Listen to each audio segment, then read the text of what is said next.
What's up? Just a normal one about the cars. Um, might be able to hear is my buddy's 3 valve in the background. um, anyway, uh, nothing's really happened with the 3 valve. It's the same really. I did run it at the drag strip and I got my best down to a 12.29 at 117. Still a lot of room for improvement, and improve it I shall do next year.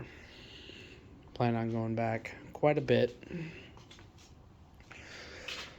Nothing else has changed with the car. No new mods.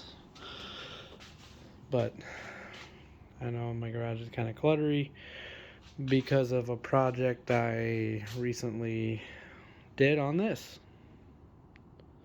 Just what is this?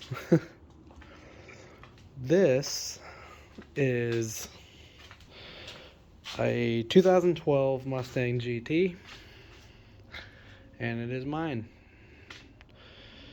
I sold the convertible and the Crown Victoria to make way for this. I was not planning on getting this, but when I was going to register the Crown Vic, funny story actually, when I was going to register the Crown Vic, I saw this sitting on the dealer lot, and I thought, oh, I kind of like that. I'll look up, the price and whatnot. Price turned out to be incredibly good. This is a 40,000 mile car. Well, it had 40,000 when I got it. It's got 42 now. But anyway, for a 40,000 mile car, 6-speed, it's pretty basic. But it's a 6-speed, 40,000 miles, super clean, not really messed with. And they wanted $19,900 for it. I got it for $18,000. So in today's market, that's a really, really solid number. So I figured, yeah, I'll make some things happen and move some money around, save up to pay some things off, and I will take on the financial risk. And it's been worth it so far. I really enjoy driving this thing.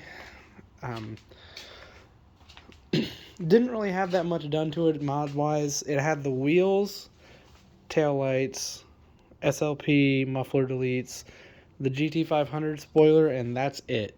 That's all I had when I got it. Oh, and it has this some cheap, no tune required cold air intake that I'm going to be changing. But what I've done to it, where I put in the premium wheel from the 3-valve, I brought a 14 base wheel for the 3-valve, and I put the one that was in the 3-valve in this car. I did the CDC front lip, and just a couple hours ago, I finished up the install on my BMR lowering springs and adjustable panhard bar. Still isn't set perfectly. You can see the other side's kicked out a little more, but I'll get it close. I'll get it pretty well set. But yeah, that's the car. Not really anything super special yet, but it's a lot of fun to drive. I've been driving it a lot. Plan to drive it a lot more next year because this car isn't gonna see quite nearly as much use. But yeah, this one, for as close to stock as it is insanely fun.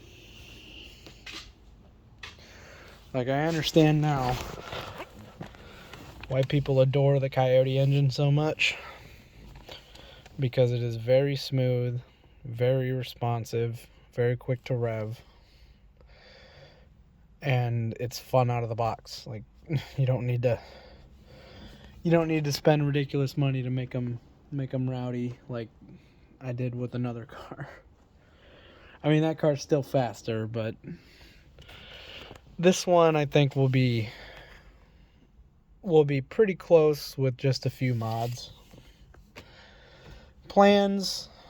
Overall plans for this car, my next mods are going to be the rear lower control arms and the relocation brackets. Then after that, it's going to be a shifter. I know it's dusty in here, I haven't cleaned it, but after that, it's going to be a shifter. I think I'm going to go with the Barton Hybrid 3 flat stick. After that is going to be, I'm going to get a cold air intake and a tune. And then after that, I'll think about doing my exhaust. Then maybe next winter, I'll think about getting a nicer set of wheels for this car. I don't mind the ones that are on it. I just might get something a little bit cooler. That's all. But yeah, that's the car. That's what's done to it. That's what I plan on doing to it. Nothing crazy. It's just going to be a fun little second hot rod, as long as that one's still around. If I end up selling the 3-valve, this one will get a lot more love, but I don't really have any plans to do that. So that's pretty much it for now.